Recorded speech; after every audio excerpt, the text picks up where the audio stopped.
everybody. I'm here with Cali and John. I emailed them to see if they wanted to do something, and they said yes, very nicely. So how are you guys? We're doing great. How are you? You're the one who's been traveling all over the place. I'm fine. You were stuck in Switzerland? Just for a little bit. There are worse places to be stuck. Yeah. Yeah, I said, oh, poor Trey, he's stuck in Switzerland, and then I thought better of it, right? Well, like, I would like to be stuck in Switzerland. You love your chocolate, so I want to know while you were in Switzerland, did you get some? I do. Yeah, I have some over there, in fact, because it's so hot. I didn't want to bring it in, in the car. Yeah. I thought it was for us. I carried it around with me. No. No. It did look like I was bringing a gift, but that's really for me. It's for later. It's for my drive back to Austin. I see how much we mean to you. Yeah. Trey actually took us to a chocolate, like you would think you go to a coffee shop. No, this was like a hot chocolate shop. Yeah, drinking chocolate. Drinking chocolate shop, and they give you this chocolate that's so thick you'd think it's the consistency of motor oil. Yeah. Actually, really it makes motor oil look thin. It's super thick. Yeah. It's good though. It's not tasty. like I think as Americans we're used to like this really weak hot chocolate. You know, this real you pick in like 95% water and then a little bit of powder. Yeah. But this is Don't forget the marshmallows. The dehydrated marshmallows. The dehydrated fake sugary masses that they Yeah. call marshmallows. Yeah, my kids like those. This is the opposite. This is like 80% like not powder, but it's sort of these little filaments of chocolate, and then a little bit of water mixed in to melt it. And it's good. It's nice and thick. Don't you have a separate blog where you talk about? I do, but that's drinking secret. chocolate? I don't want to talk about that. Oh. Yeah. Really? It's Sorry. a secret blog. I didn't know. It's a secret blog. We're not going to tell you guys. Yeah, it's not very good. I'm not proud of it yet. I'm working on it. Only those of us who are in the know. Yeah. Ben says Austrian chocolate is better, actually. Austrian is good. I have at home this humidor full of chocolate that I order from Europe. Wow. I have from Belgium, Austria, France, Germany, all kinds, and I whip it out every night and I try out different kinds of chocolate. It's great. What's your favorite? How come you give me a hard time when I say stuff? Because it's more fun to say that's what she said when you're the one who said it. When he said I whip it out, I could have said that's what she said. Okay, so retroactively, that's what she said. Anyway, what's your favorite? The French is my favorite. French chocolate? Yeah, it's good. Yeah, it's. I would have thought Belgian. Well, it's got sort of a. We're kind of. Americans were like used to this Hershey's milk chocolate, right? Because we've been fed it so much as kids. But there's something different going on with these refined French chocolates. It does something to you. You know, I think if you eat a lot of chocolate, like you know, it does something to your. It's kind of this soul satisfying experience. You get this little throb in the back of your head. Your medulla oblongata. I thought we weren't going that way. Okay, so let me go off here. Let's see who else is in the Hangout. I just want to know if I can get some sipping Skittles. No. Let's see who else is in the Hangout here. So I recognize a few of you guys. Omar Gallagher from the Austin American Statesman and NPR. How are you? You muted Omar a while ago. Oh yeah. Omar, you have to unmute yourself. Do you see down there? Click mute mic. Hi. Google Plus calling There Omar. we go. Hey, Omar. Hey. How you doing? Omar's awesome. We haven't seen Omar since South by Southwest. Yeah, it's been a while. Yeah, I see Trey all the time, but yeah, I don't get to see you guys as often. Hey, what do you think of Google Plus, Omar? Are you into it? I like it. I just posted a photo of the Hangout on my Google Plus. I like it. I'm still kind of getting used to it. It still seems like I'm seeing a lot of the same posts from. There's like 5 people that I see posts from all the time, and then everyone else, for some reason, their posts don't go up. Yeah. But I like it overall. I really do. Yeah. I hope it kind of gets beyond this social media-esque, this mutual mental masturbation where they just keep talking about the process of it all, you know? And we start to see something else on there. I think that's one reason photography has done well, because people are tired of reading these, you know, This is what's happening on Google Plus. Mm-hmm. Yeah. Well, but it's helpful too. I mean, you have to give it some time because it's very helpful to people who are getting used to it to understand what they can do with it. Let's not forget. And I'm only saying that because we are actually posting those kinds of posts. Right, and let's not forget the damn thing is only 4 weeks old. Okay, it's still a baby, you know. Yeah. I found it interesting. I called my sister last night, and I asked her, because I didn't think that she would even know what Google Plus was, but I asked her if her fiance wanted an invitation because I knew he would. She got so upset with me because she knew exactly. She runs her own business. She's an event planner. Yeah. And all her clients were saying, I need you to be on Google Plus. I need you to be on Google Plus. Really? And it's just taken over like that. It's interesting. Yeah. Well, I have to say, one thing that I started, I started trying to use Google Plus for like today's thing, okay? Because you were coming, I wanted to get the word out. I didn't really want to tweet it to everybody because it feels kind of rude to say, hey, everybody, Trey's going to come and you're welcome to come to the office today. But I know that 99% of you are not even, in the city. It's not rude. Every time we go to a city and have a meetup, we do the same thing. I know we do, but I wish that I could. I wish that we could be more localized. So I started my little DFW. I call it DFW Peeps. Okay. That's my circle, DFW Peeps, and I was putting people in it, and I was trying to share with just them and say, hey, come. If you want to come physically to the office. Yeah. Then come on. And it worked because we have a studio full of people here. It's very cool. Yeah, I'm not sure how many of them came because I did that. Oh. I think it was all you, Trey. No, I don't think so. It's probably all Cali. Because of Trey. I don't think so. I should. I think it was because of Cali. I'll spin the camera around and you can see, okay? Here you go. And plus you can see the whole Livid Lobster set. Say, wave everybody. Good. You'll be seen by tens of thousands of people. Okay. Well, good. Glad to see you, Omar. Who else do we have here? Hey, we've got Sarah. 2 girls in bikinis. Hey, that's Sarah. Social Sarah there. Not counting me. Hello. All right. You guys have to unmute your microphone now. Why are you guys in bikinis? Where are you? You guys are in Florida, right? What's that? Hello? We are. It's going to be loud because of the wind on the beach. That's okay. So the ocean's behind us. Okay. I think the guys don't mind. Where'd you get the Wi-Fi? We're using the hotspot on my phone. Oh, nice. Cool. Nice. Well, show us Yeah. your ocean. Techie babes right here. Yeah, exactly. Show us your ocean, so to speak. Pineapple. Oh, nice. See it? Yeah. Good. Nice. Yeah. Okay. All right, thanks. Well, you guys they have another show on your network, right? Sarah Yeah, does. Sarah comes in, Tech Tards every Tuesday, streaming live from live.geekbeat.tv. That's right. I think we go live there, right? And Mark's over here working on the TriCaster today. Sarah and Mark. Exactly. Hi, Mark. Kyle's here too. I'm sorry. Oh, I'm sorry. Hello. I am such an a-hole. Very forgettable. That's okay. Well, to be fair, Kyle, you're hidden behind the column. That's right. I mean, I can't even see him. But also, to be fair, I'm an a-hole and he knows it. So I'm allowed to say a-hole today, right? Because we're not on our regular show. No, this is uncensored. Okay, good. All right, let's see. Let's talk to Steve Wright Jr. How are you, Steve Wright Jr.? Steve, what is that on your shirt? Is that a dead That's Flash. bat? Oh, that's Flash. Isn't it? Yeah, Steve Jobs sent me this shirt right here to promote against Android.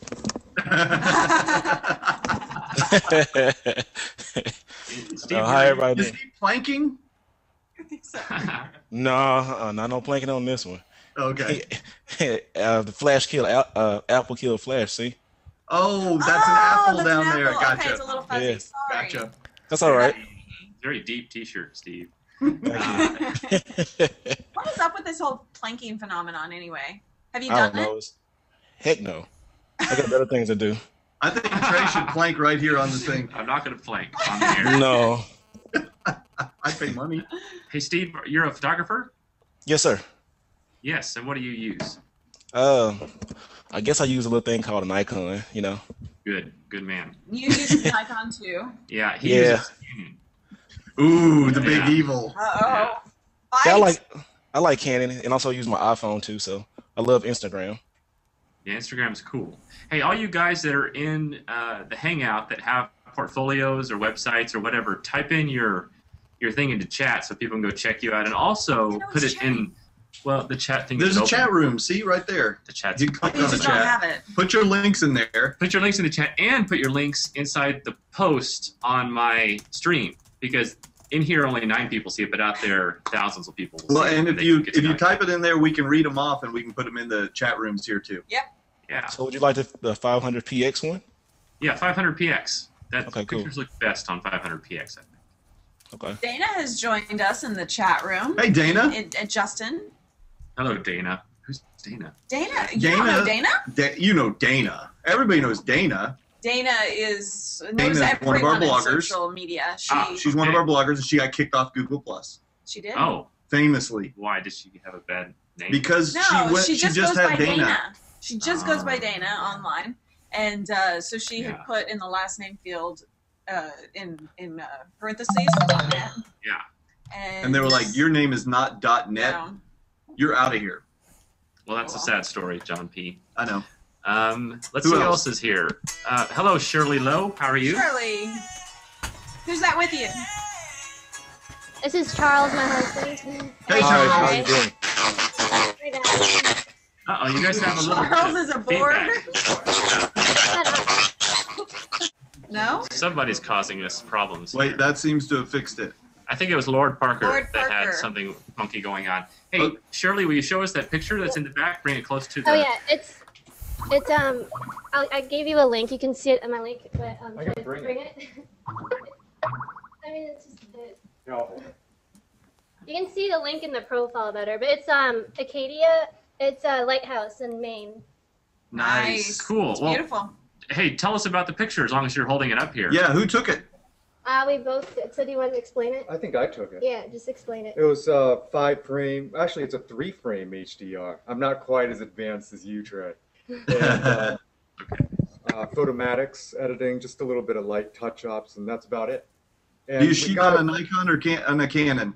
Nikon we're for this Nikon. one, yeah. And for this one, we got to kind of wait around for the sunset to just fall right over the mountain right there to cause a little sunburst. And is that -2 to +2? Yeah. Okay, nice. It came out very nice. Good work. Thank you. Yeah, I that's a lot. approve.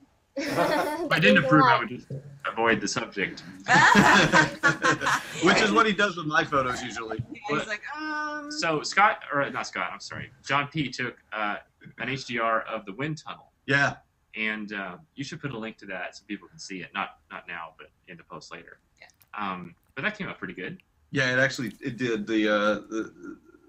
We'll share more. I took a few others.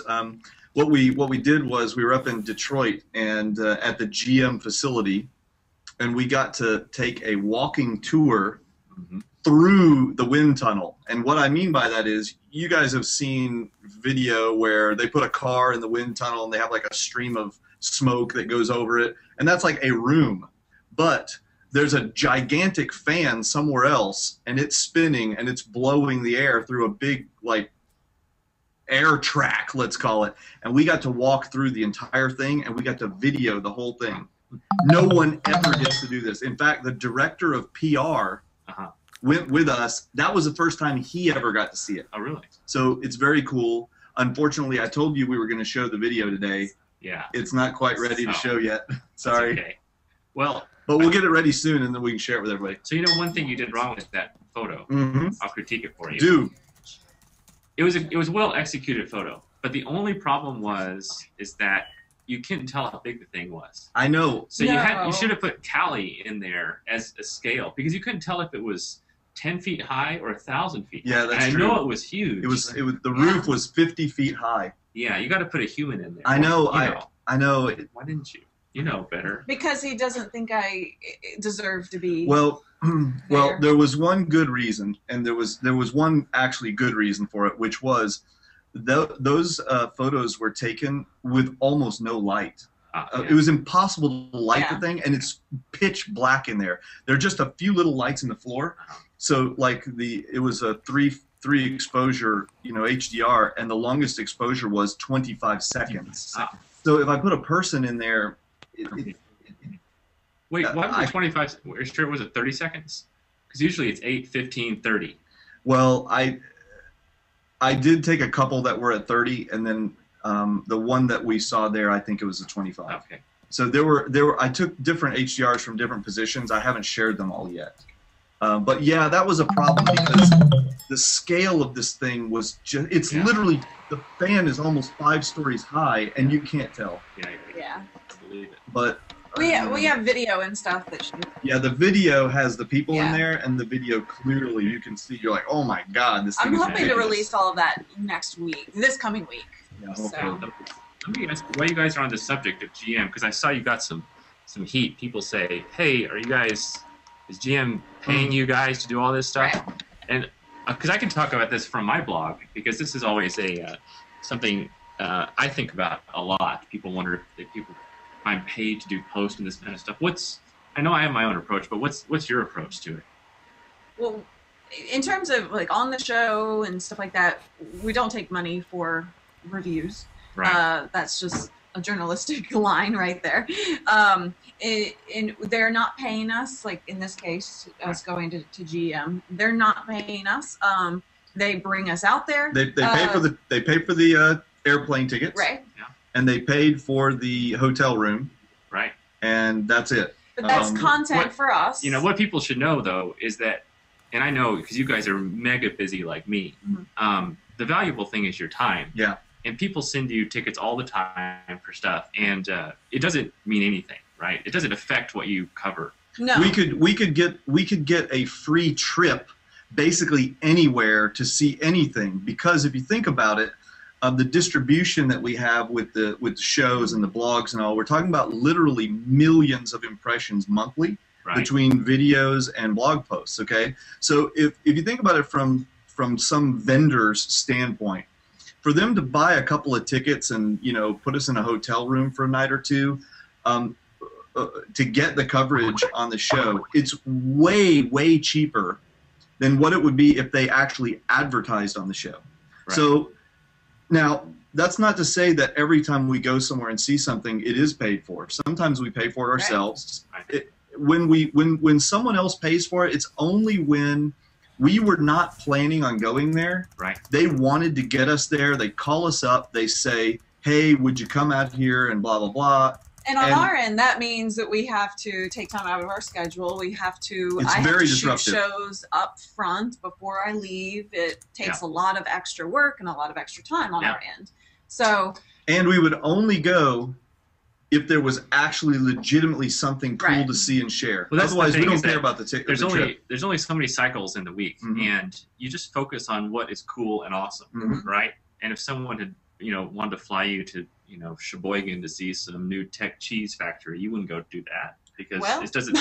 Although a tech cheese factory, that might be interesting, but yeah, no. If they just want us to come somewhere, that's not good enough. If they want us to come somewhere and we think that by going there, we're going to be able to generate content that we can share with people. Right. That's what we care about. We care about being able to show other people. I don't need to see it. I've seen a lot of cool shit in my life. Yeah. What I want to do is show other people something cool. So if they're not going to show us something cool, we're not going to go. Right.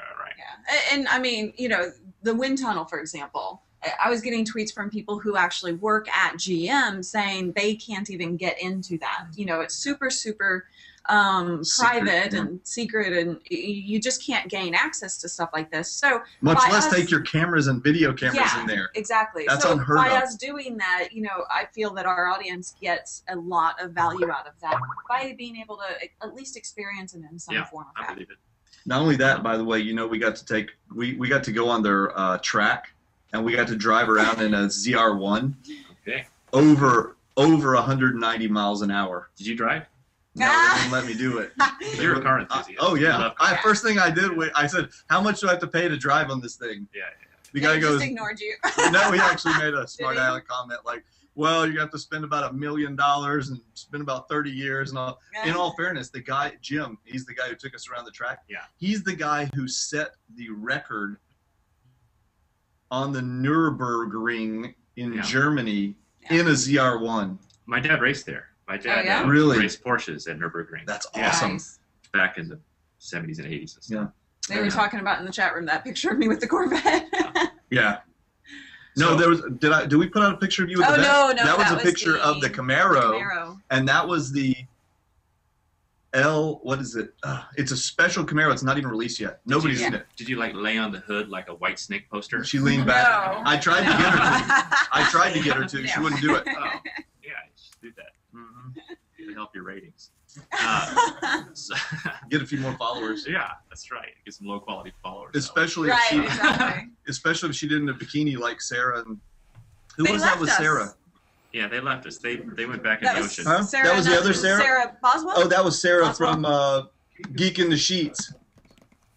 Geekinthesheets.com. Geekinthesheets.com, yeah. You guys look it up. Somebody put that in the chat room. Geek in the Sheets.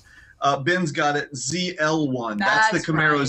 ZL1, which has about 550 horses. They're Right. still tweaking it. Supercharged V8. It was awesome. We did burnouts, and I videoed it. Okay. Yeah. Well, that's great. He doesn't care about cars. I know. Who else do we have? He's not a car guy at all. It's just hard for me to pretend to be interested because I don't really know. Oh. You know. But Well, I know you're into cars, so I'll respect that. I'll take you for a ride in my AMG when we get done here. Or can we have a third party with us? Okay. Take you up to the lookout Yeah. point. Right. Trey. Yeah. So I'll tell you what my policy is on Stuck in Customs, because we're at this point where we do get free offers all the time. We have for about the last 2 years. But I haven't ever taken a free ticket or hotel. Hotels always offer me to stay there.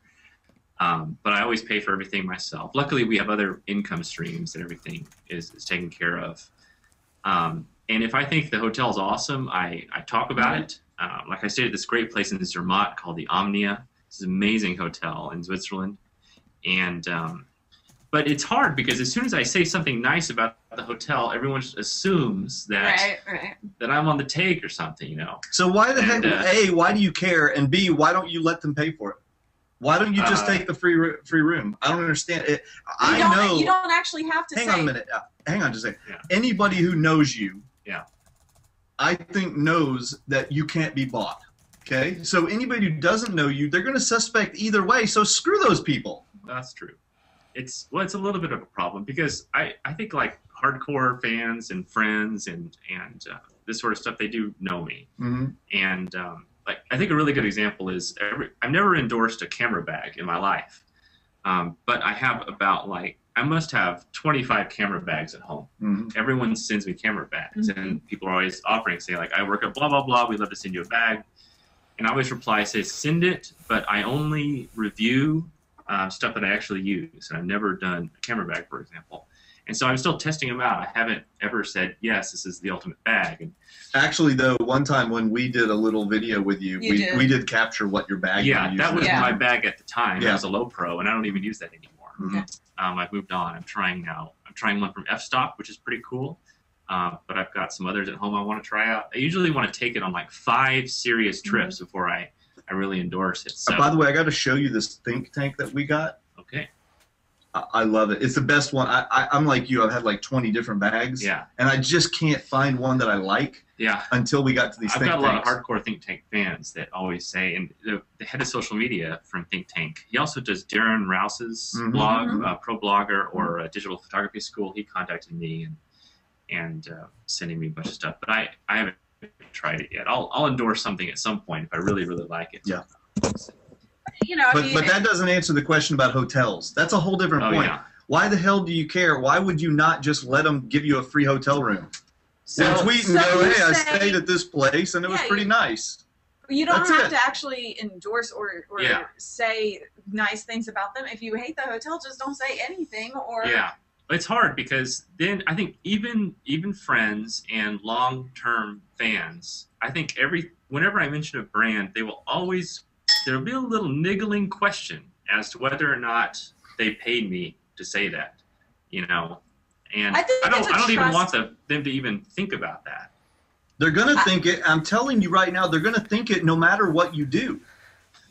You know how many people, first of all, I mean, some of you guys know me, some of you don't. I can't be bought. Yeah. I'm not in that I'm kind just of, like you. I can't be, but yeah, neither of us don't know us that well yet. And so there's nothing you can do about that. Yeah. Okay. So you're not going to prevent people from questioning that by not accepting a free night at a hotel. You're not gonna affect that. I'm struggling with it anyway. I think about. I don't know what to do, but it's also not. We are at the scale now where the Stuck in Customs makes enough money where it's a hotel stay is insignificant. Yeah. It's a rounding error in overall budget. So I don't even really have to think about that. Yeah. So that's fortunate. Anyway, let's see. Also, who else is here? We have Athul. Where are you calling from, Athul?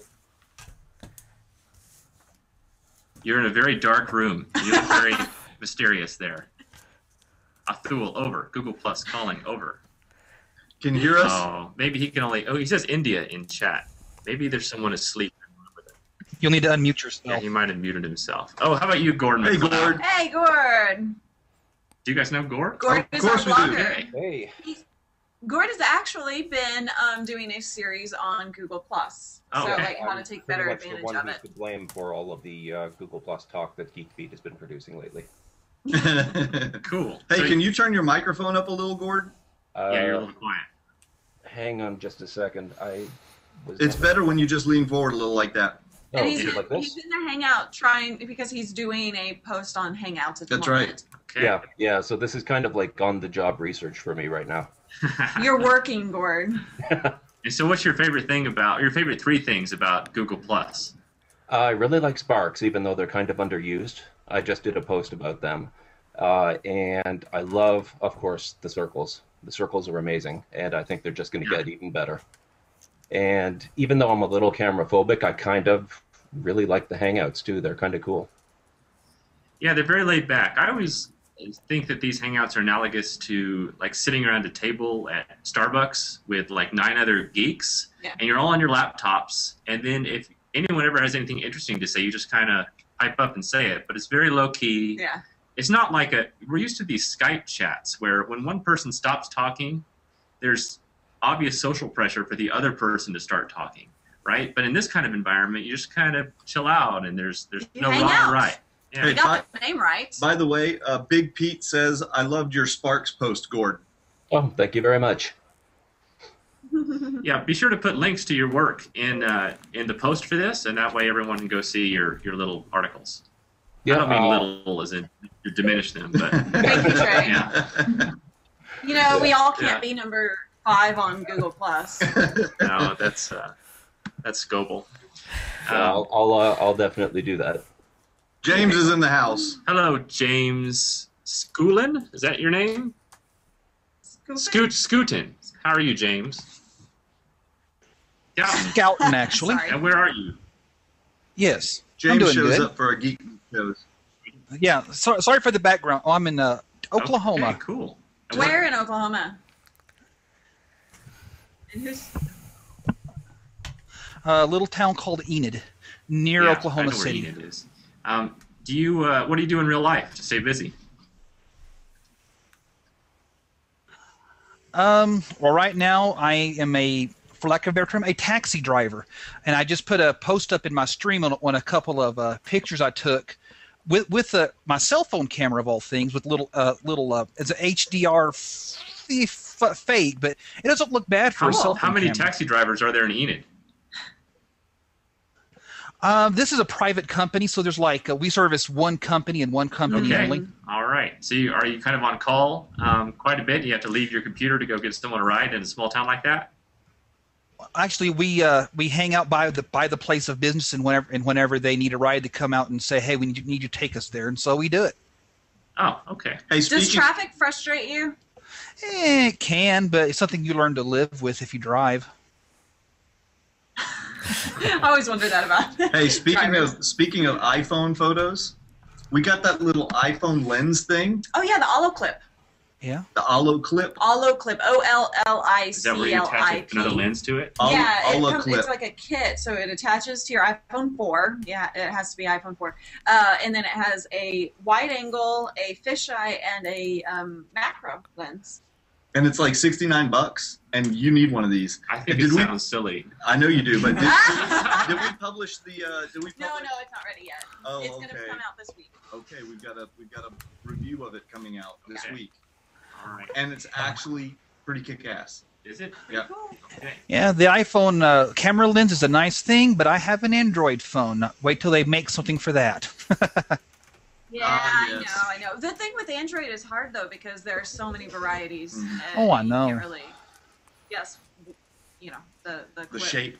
Well, let's see who else is here, and then I'll talk through that photo that I promised I would talk through. Seamus Lavery. How are you, Hey. Seamus? Hello, everybody. I'm in Brussels, Belgium, so the talk about chocolate earlier on was interesting for me.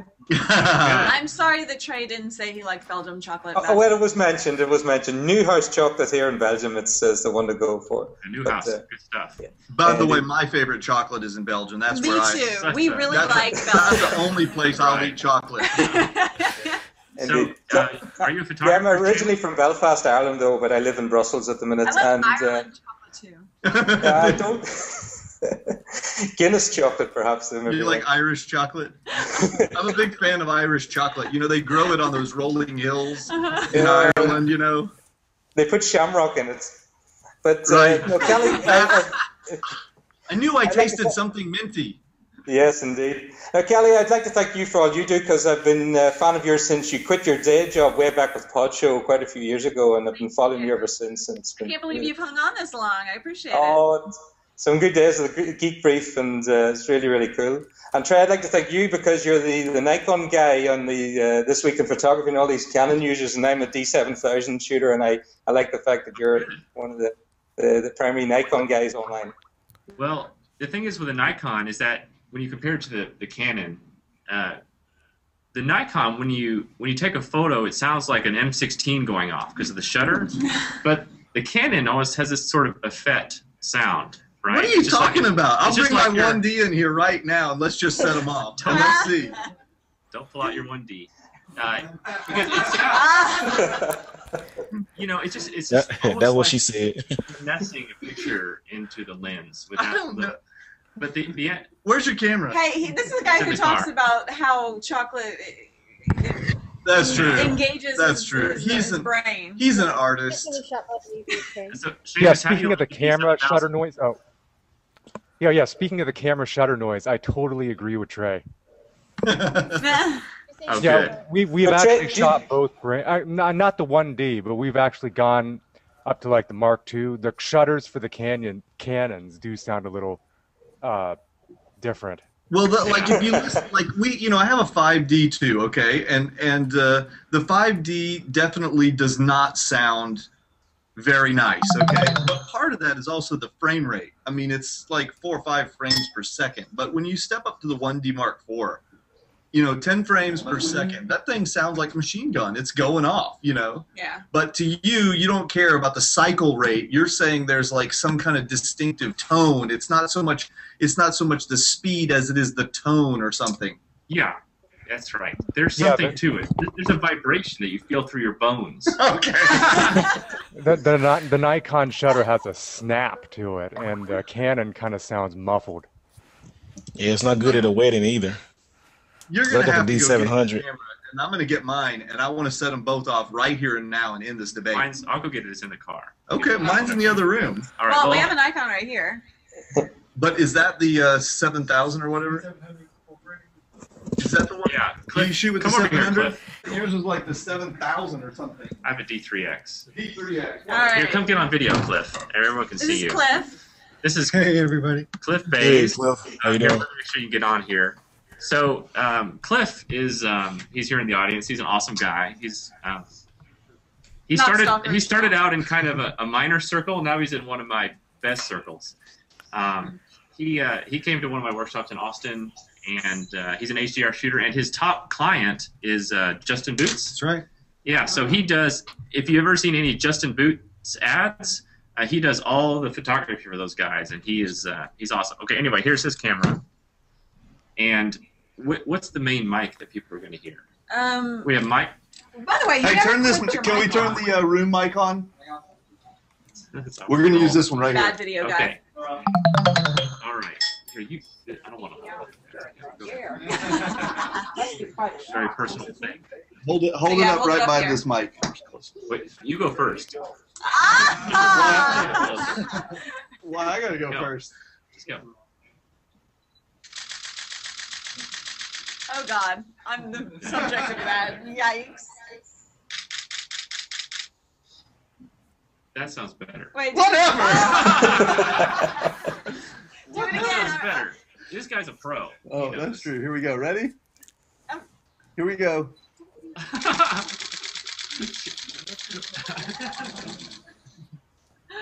I don't know. Do I it think again. that sounds pretty good. It is a harder. Yeah, it is harder. It's got more vibration. She knows what she's talking about. Okay. It's harder. Did you hear that? It's harder. Ah! Do you guys, when you're in a group of photographers, do you actually look at the other? Do you look at everyone's the lanyards and count the Nikon versus the Canon lanyards? Do you do that when you see a lot of photographers? You Just see say, it. hey, I got mine on 8. Yeah, he can do his on 8 Look to at do the a straps. comparison. Stick it in. Oh, well, but I don't know how sensitive this mic is. Oh, I guess we're interrupting. Sorry. Oh yeah, No, which go one ahead. is this one? So he's gonna put the portrait grip on to make it go 8 frames per second, just to have a better comparison. Because I think you were going around 8, right? No, you were Yeah, 5. similar, He was going 8 or 10. 5. So 5. Yeah. So here's All right, get it close to the mic. this is Alright. 8.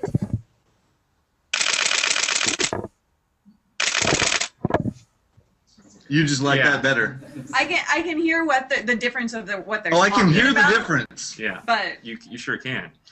They sound distinctly different.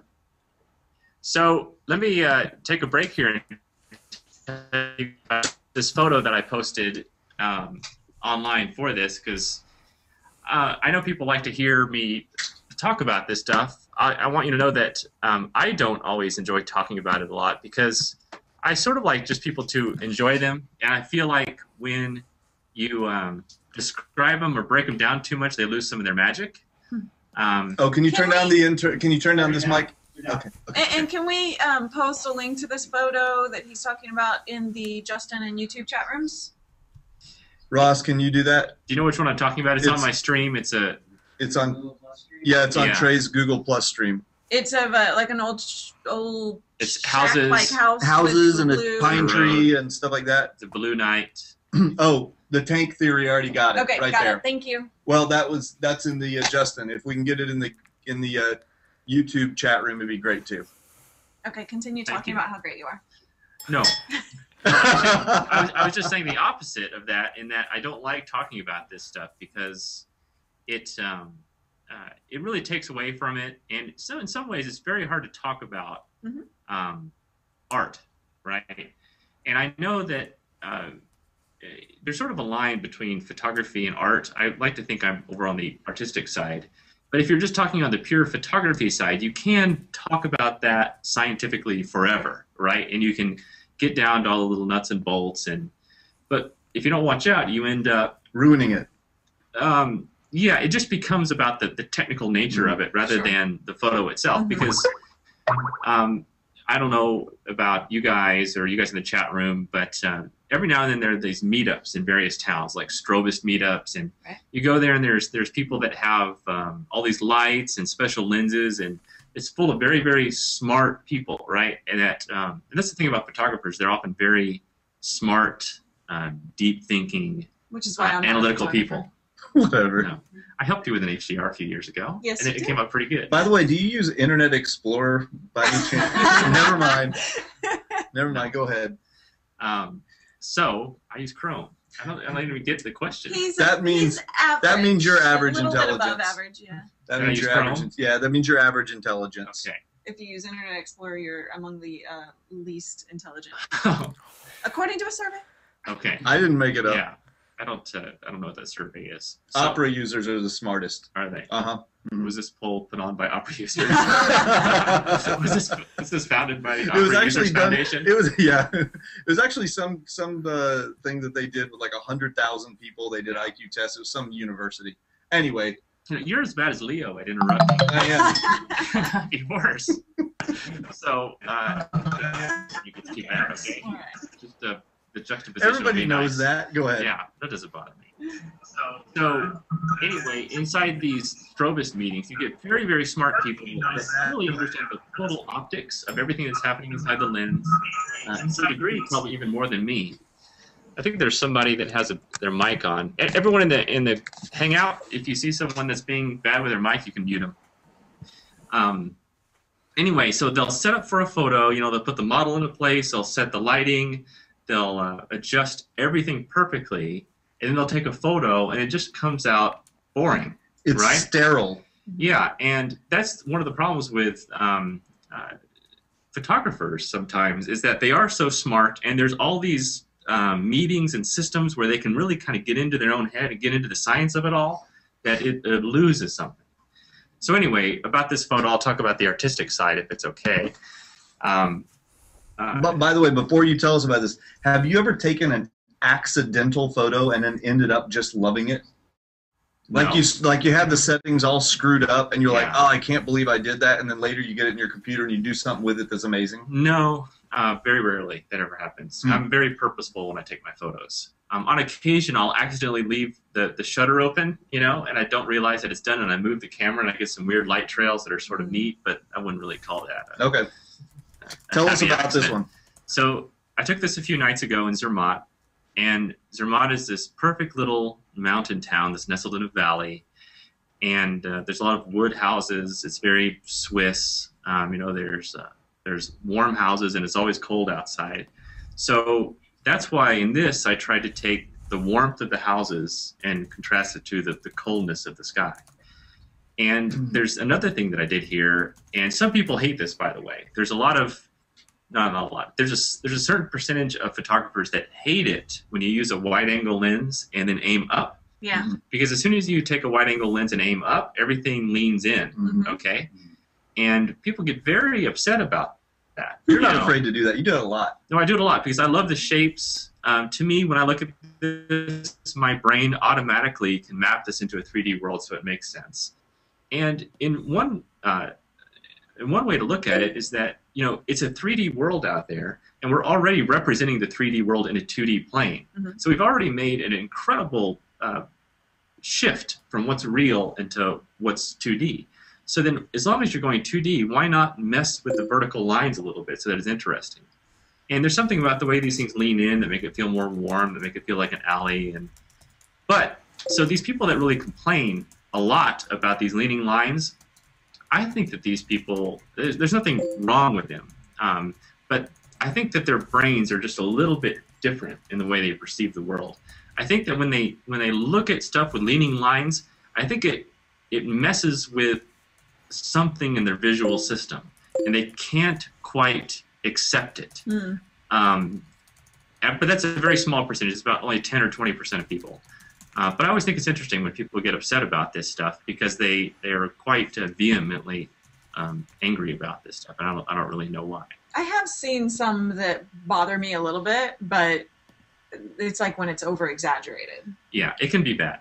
Hey guys, we're getting reports of problems with the audio in the YouTube. They're saying it's still on or still up. The folks in the Justin chat room are saying the audio is fine there. So it's probably the signals. Something. Okay. Okay, we're not really sure why, guys. Sorry about that. And the last thing I'll say about this is, I think I've forgotten. By the way, you know what the problem might be? Your microphone has come loose. Dangling down? No, he just never. Oh, he always had it dangling down. You need me to fix your mic? Okay. Here, I'll do it. Maybe mute him while they're messing with it. Around there. He always has the coolest There you go. necklaces, by the way. I collect them from around the world. Yeah. Yeah. You know, they sell them very cheap on various street corners. You just kind of find what you like. Yeah. So, man, if it comes back to me, what else I was going to say about this. Oh, I know what it was. This is an HDR photo. And here's a common problem that a lot of people have with HDRs, and I try to overcome it a lot. And I know Cliff knows this, and a lot of regular people know this. But if you don't watch out with HDR photos, everything gets washed out, okay? And there's no black in the photo. And it kind of has this impressionistic feel if you don't watch out. So I study all the impressionists. This is one of my hobbies. And Monet said that no shadow is black. Every shadow has color. And I think that works fine in pigments. And if you look at all the Impressionist paintings, you hardly ever see black. But there's a difference between pigment and pixels. And to me, I always try to have veins of black running through my photos because I think that black gives other colors their vibration. And it anchors the eye. And once you've anchored the eye, you can do some very nice stuff with colors because, if you notice, this isn't necessarily like oversaturated, right? The colors feel nice without being like burning bright. Yeah. So anyway, that's my quick little analysis of this. Well, It's a beautiful photo. Yeah, it's beautiful. If you think about the what you're talking about with the blacks, I mean, we see the same thing coming from like television manufacturers. They're always working to get the blacks to be more black, truer, deeper black. The complete that's right. I guess you guys absence see of that a lot when you look at TVs. Yeah. Absolutely. And if you look at a television that has all the same components, all the same circuitry, but they make an improvement on just that one characteristic, just the deeper blacks from one year to the other, and we see that happen from one model to the next. Mm-hmm. It is amazing the difference it makes. Even when you're looking at things that have quote no black in them, you're looking at like a green field with a blue sky, but it's still different. There's a little bit of black everywhere, and the deeper, truer the black can be, the more it affects everything. I agree with that. Hey, look who has joined us, Scott Cublin. What's Hello, up, Scott. Scotty boy? Hey, everybody. How's it going? Oh, good. You're good. You're good. So you've been posting a lot of... Scott went with me to Europe for a couple of weeks and took a lot of photos and had to carry a lot of my stuff. And you've been posting stuff to Google+. Have you been getting good reaction to it? Yeah, I have, actually. And when you were talking about taking a photo by accident, remember that picture I showed you on the train of the castle through the trees? Yeah, we were on a bullet train, and he took a picture. He took a really cool picture through the trees. Incredible. Yeah, and that was by accident. I mean, I was trying to get a picture of the church, but I was trying to get it, clear without the trees, and it just turned out kind of neat. Yeah, I like that a lot. Scott's made a lot of, and he wouldn't mind me saying this, but he used to be a very mediocre photographer, and he'll openly admit that. But in the last several years, we spent a lot of time together. He's gotten really, really good. Mm-hmm. I think you feel good about the way you've made progress. Yes. Yeah, until you said how bad I was. Who else is I'm just kidding. here? I fully admit it. I was bad. No, that's cool. Everyone likes Scott Cublin. So the guys in the YouTube stream say it's really getting bad. Maybe we should restart the YouTube stream. Hey guys, we're going to try and restart that stream and we'll see if it fixes it. I don't know what's causing it. And keep in mind, you can always hop on over to JustinTV/Livid Lobster and grab it on that stream. I apologize. Sometimes these things happen. It's very unpredictable. What's Scott's full name, Big Pete says? And GK Dave is giving it to you there. Kublin, Scott Kublin. So we have Jean... Correct him. What? Correct him on how you pronounce my last name. Kublin. Kublin. I was... So, Jean-Baptiste Brocard? Yes, that's me. Where are you hanging? I can talk too loud. I come from San Francisco. I can't talk too much because my baby is sleeping in the next room. Okay, no problem. Well, welcome. But thank you. I'm enjoying the conversation, though. Excellent. Good. I hope you have low expectations. Simon. Hello, Simon Gelfond. How are you? Gelfand. I'm great. How are you? Good. Where are you today? I'm in Israel. Israel. Okay. Do you take photos there? I try to take photos there, yeah. I've heard that, I've never been to Israel, but I've gotten a lot of invites from people that say that it's fantastic for photography. Do you think that it's a pretty good spot to go? There's some good things to take photos of here, yeah. Landscape, you've got everything here. That's the good thing. And it's a very small place, so it's quick to get around and see different places. And cool. What do you do there in Israel for your regular job? What do you do for your real job in Israel? I have a couple of startups, internet startups. Okay, cool. Well, link to him in the chat and link to him in my post, and we'll see you some traffic. I will. We have a Joe. Hello, Jody Grimm. How are you? Good. How are you? You look like you're in a hotel room somewhere. I am. I'm in Portland. Portland, Oregon, or Maine? Yes, Oregon. Yes. My sister lives there. And oh, really? Are you traveling for work or pleasure? I am. What are you there for? I'm actually scouting out the place to possibly relocate here. So, just checking it out. Oh, what do you do? I'm a pharmacist by trade, but I love to take pictures, so do that for fun. Very cool. Yeah, I think a lot of people take pictures for fun now. It's and they just want to so get a little bit better. easy. Yeah. And it's getting less expensive. So what's your favorite thing that you've taken a photo of? Ever? Ever or here? Ever. Wow, that's a tough one. Probably some of the things I did at Burning Man. Those were really, really cool things. Cliff is actually heading off to Burning Man, right? Yeah, Cliff was actually nice enough to make me a bike with lights on it that he got from China, and I can't wait to see this thing. He's driving it. Sweet. That sounds awesome. Yeah, I got to find a camp to stay at. I don't know where I'm staying yet. Well, nice meeting you, Jody. Hey, Keith, you've been watching the chat room. Keith, by the way, Keith Barrett has been nice enough to record this and broadcast along with the Livid Lobster team here. Keith, are there any chat room questions that you can pass along? There haven't been any so far, but we have over 50 people in there watching. Okay. All right. Well, let me know if anything pops up. Do any of you guys in Hangout have any questions? I can ask you a question. Okay, go ahead. You got the mic. I heard there was a story about the tripods that you carry. That tell me more detail. That they're very rugged or they're very special. Yes. I don't have it with me. It's out in the car. I wish I could show you. It's massive.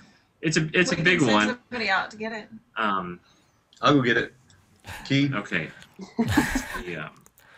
Out that way. It's the Prius. It's inside. There's two pieces inside my orange bag in the trunk. Okay. The head and the legs. Yep. So I'll YouTube audio is fixed. I'll answer that question as soon as he gets back. Okay. I'll take another one in the meantime. All 70 people in the chat room are saying hi. Oh, okay. Hello. I have a quick question about Hangouts. So it is supposed to automatically go back and forth, whoever's speaking, correct? Yes. But it doesn't always. You can override it by putting a little green box. Wherever your green box is, you can just watch. Like right now, we're just watching But Seamus. what seems to be the delay? If it's not picking it up, just getting confused between the audio sources? It's the loudest audio source. It's the loudest audio source, and it never shows us. It never shows your own camera. Right. So it's ever so whoever is last. the last one. Okay. Yeah. It's usually pretty good. I think it's usually pretty good, not too bad. Trey, what's your favorite we have a place new to guy live? here. It's probably a tie between Iceland and New Zealand. Yeah, I love both places. But I've been to Iceland for the last 4 summers in a row, and I stay up all night because it's a 7-hour sunset followed by a 7-hour sunrise. So that's beautiful. Awesome. And then I sleep during the day. So I go to sleep at 10 a.m. and wake up about 5 p.m. So it's a little weird. But next summer, I think I'm going to go to Norway because I've heard great things about Norway. I'm going to do that same routine through Norway. So you haven't been to Israel, you haven't been to Norway yet. Where else? Oh, there's a ton of places I haven't been. People think I've been everywhere, but it's just not true. I've been a lot of places, but not everywhere. And it doesn't matter when you start traveling. You only think of the places you haven't been, right? You know, so it's. But I don't take anything for granted. I love it all. I get excited every time I get on a plane. I just love it. Hey, Cliff, how are you? Cliff Peterson, over. Hey, I'm good. And yourself? Good. Where are you today? I'm in New Jersey, but I grew up in New York. Okay. Cool. And what do you do in New Jersey? I'm a computer technician. but I'm also into photography. New Jersey's a great place to take pictures. Yeah, You know, imagine you can get some really cool stuff Before there. I ever went to New Jersey, I thought that it would be just like one giant industrial park. It's actually really green. It is very, very green. But lately I've been doing a lot of shooting in New York. Anything specific?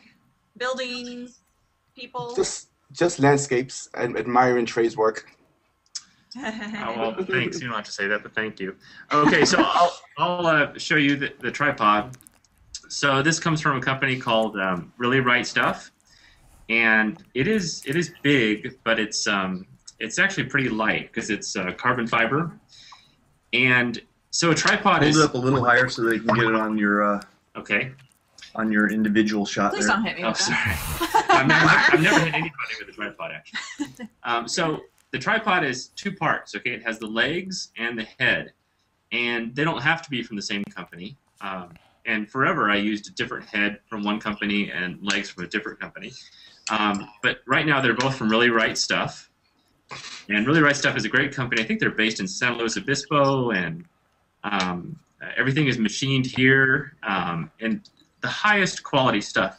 I found out about these because I went hiking with these 5 Russians in the Andes, and 3 of these guys were ex-military. They're really tough guys, and they all had these, and they swore by them, and I saw how they used them, so I know what they know what they're talking about. I swear by them too. So here's what's awesome about it. Several things. One, I prefer these kind of legs where you give them a little twist and you can loosen them out like this, and then you can tighten them together. That's very, very easy for me. Some people prefer the clips, but I think these are easier. I think they're much easier. I like the clips much better. You do? Oh yeah. Well, it's all personal Trey preference. doesn't. You probably. Then again, you like the sound of Nikon shutters, so I don't know what to say. You know. Well, I open and close my legs so much. Yeah, I know you do. That's what she said. That's so That when I close them, I like to give them a little twist so that they stay shut when I want them to stay shut. Yeah, that's what I usually do too. I'm feeling very uncomfortable right now. Good thing there's no HR around here. So now here's the head up here, okay? And this is a Really Right Stuff head. And there's a few things that are nice about it. Let me get a little closer to the camera here. This is a quick release clip up here. And so whenever I put the camera on, it's very easy to get on and off. That makes it very simple if I want to take it off and do some portrait work. And the best thing about it is this this knob here that's kind of angled downward. All the knobs are, so cords never get caught on them. It's a little design thing that's very nice. And it's very easy to loosen. And you just swivel the ball head around and tighten, and you're good to go. It doesn't have the big old handle that sticks off. It's all very tight and contained, and you can hold it really good camera. By the way, one thing to mention too is the size of the ball. It's huge. Okay? It's got huge balls. Huge balls. No, but that makes a difference in terms of the amount of weight that it can hold. Hold on, we've got a bad audio citizen here. Somebody, you guys mute your microphone just in case it's given some feedback there. But no, seriously, the size of the ball in the ball head it makes a difference in terms of the amount of pressure that can be applied to hold it tight. So that thing has like a, I don't know, 2.5 inch ball, and compared to a smaller one, it's just much stronger. Yeah. So it allows it to be more it's stable? sturdier. Yeah, it's really sturdy. When you apply the locking pressure, I mean, the camera does not want to move. I agree with that analysis. So why don't you guys throw one more question at me, and then we'll kind of wrap it up. Anybody can ask me anything. I have a question. Yes, sir. Cliff Peterson from New Jersey. I see that you shoot into the light a lot, and my experiencing with shooting into the light is I get a lot of glare. Yeah. And most of your shots, I don't see any. I know you're probably good at the post process to get rid of it, but it's really tough for me to get rid of that glare. When you say glare, do you mean a flare? Sorry, lens flare. Lens flare. Yeah. Okay. Well, tell me about the lens that you most often use when you shoot into the sun. 1740, 1020, 2. Okay. A 7. Yeah. This is like a doctor consultation, isn't it? Where does it hurt? So you're probably when you're shooting into the sun, you're pretty wide angle. And what kind of camera do you have? Canon 7D. Okay. And so you're probably noticing that you get let's say this is the rectangle, right? Yeah. And then if the sun is right here, you're getting the flare down here, right? Yeah, exactly. On the side of the rectangle. Exactly.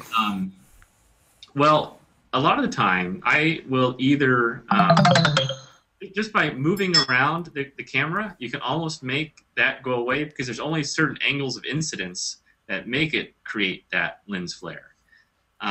So just by recomposing the photo, you can get rid of the lens flare. The other thing you can do, and I had the same discussion with Lisa Bentley. I think it was either last week or it was in the pre-show. We should record the pre-shows because there's always interesting talk. But we leave them in there a lot because I think that the lens flare is often kind of pretty, right? It's like a little surprise rainbow down in the photo. And it gives a bit of balance to the sun. So I leave them in there quite a bit. Some people will say you got to get rid of the lens flare, but I think it's kind of a little pretty surprise and enters your photo from time to time.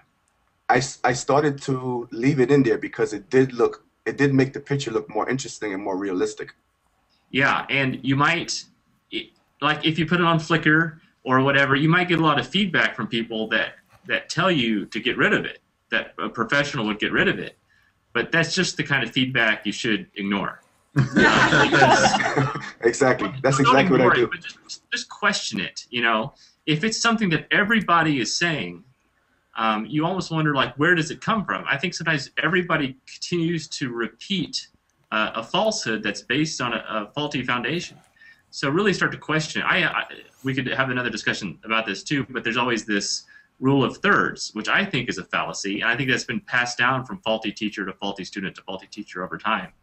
But that's just another example of something that is common knowledge, but you should really question that sort of thing too. So, well, there's also this concept of situational appropriateness. Okay, it may be that there are certain instances where a lens flare would not look good, Right. So there's, but there are also instances where it's appropriate, So some of it is good information that's just being applied in the wrong circumstances. By the way, we've got a few little points here. Crazy Tommy loved your tutorial on HDR. Okay, thank you, Crazy Tommy.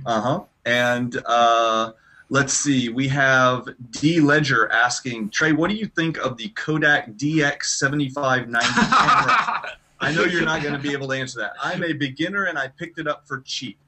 Okay, well, I don't know. I don't know what camera that is. I would say that assuming that camera will shoot in RAW, because I'm not sure that particular Kodak model, DX7590, but assuming that you can shoot in RAW, then hey, great. It doesn't matter. You can take wonderful photos even if you're doing it on an iPhone, on an Android phone, etc. So don't worry. Don't get caught up in what kind of camera people are taking pictures with. Now, where you will get an advantage, you'll gain an advantage if you buy a bigger, more expensive camera. You'll gain an advantage if you get a faster lens, like dropping from one that, let's say, will do f2.8 down to one that'll do f1.4. You'll gain an advantage in that you can shoot faster and you can capture things in lower light, but that doesn't mean that you can't take good pictures with other things. I guarantee that an iPhone in this guy's hands will take better pictures than the best camera you can buy, with somebody else. So it's all about practice, but especially if you can get raw footage out of that Kodak, then hey, you're great. I don't see anything about raw, does it? I don't see that it shoots for RAW, but it looks like it does -2 to +2, so you can do. Well, that's all you need. Yeah, that's fine. It looks like it's a 5 megapixel camera, which isn't too high, but that's okay, really. if you think about megapixels, it doesn't even matter that most of mine are 24 megapixels because really 99% of people consume photos on the web now. And the typical size is it really rarely gets over 1,000 pixels across.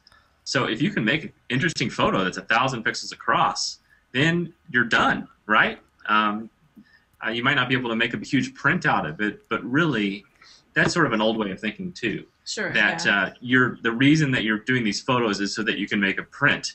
I think that is an old way of thinking. Really, to me, the reason you make these photos is to share with the world online. And as long as you get 1,000 pixels across, you're in good shape. So don't worry about the smaller than average megapixel size. But otherwise, it looks like a decent camera. Like John said, you can do everything you need to with this thing. And 4 or 5 years ago, I would have been pleased to have something like this. Oh yeah. So, just use a tripod. That's your biggest tip. Use a tripod and take your time. Take your time composing the images, and you should be good. Howard Thompson wants to know, what do you think of bridge cameras? I don't know. I don't know what a bridge camera is. What is a bridge camera, Howard? Tell us that. Bruce wants to know, what's the best camera setup for night shooting? It doesn't matter, like you said, as long as you have a tripod. That's all that really matters. You need to be able to have. He's also asking what lens is best. So you need to have obviously a tripod, and you need to have a lens that's going to capture enough light with the maximum shutter time that's available to leave that particular camera open. So some cameras you can't leave the shutter open for more than 30 seconds. Let's say, as long as your lens lets enough light in within 30 seconds, and you're good. Yeah, and the only other possibilities that he's asking about non-landscapey photography, but like people photography or concerts or going out with friends. In that situation, if you want to take pictures of people and you're not on a tripod, get like a 50 millimeter 1.8. That'll only be $100. Or if you want to spend a little bit more, like $400, get a 1.4. Okay. And then you can take great photos without a flash. You can and get that nice bokeh effect in the back. Yeah, you get that out of focus stuff going on. Love those. That's right. Cool. Well, anything else? Any other questions from your? I'm sure we could go on all day, but eventually we got to wrap it up. Well, so. Yeah, I got to get back to Austin. Thanks everybody in the Hangout for joining up and hanging out. It was cool. We'll do these again in the future. It was nice seeing and meeting everyone, and thanks, Cali and Jai. So the real reason I emailed them is because they're really nice people, and you kind of get to this point in your life where you just like to surround yourself with nice people that give you really positive energy. And so, and I know that they're camera gadget enthusiasts and all that sort of stuff. So I do encourage you to watch their other shows, and you'll pick up all kinds of good tips, and plus you'll kind of feel good when you're done watching them. And I think that's sort of a nice bonus. Well, thanks, Trey. Thank you. Sure. And by the way, thanks to all you guys who chimed in and joined in today on Justin and Ustream and YouTube. Sorry we had some technical glitches there when we were getting started, but it seems like everything got ironed out in the end. And of course, Trey Ratclif on Google+, Twitter, everything else. StuckInCustoms.com. You guys hear us talking about it all the time. Give your Google+ names and stuff. You can actually find me, Callie Lewis is easy to find. She's Callie Lewis everywhere on Twitter and G+ and everything else. And, of course, on Twitter, I'm John Pose. And on Google+, they don't let you shorten it. But I've been told that if you type in John space P-O-Z, then you can find it. Okay, good. Yeah, Posezidis. Because nobody can spell or pronounce his name. That's right, John Pose. Okay. Thank you, guys. Thanks everybody. We're going to wrap it up. We'll see you later. Thanks. Bye.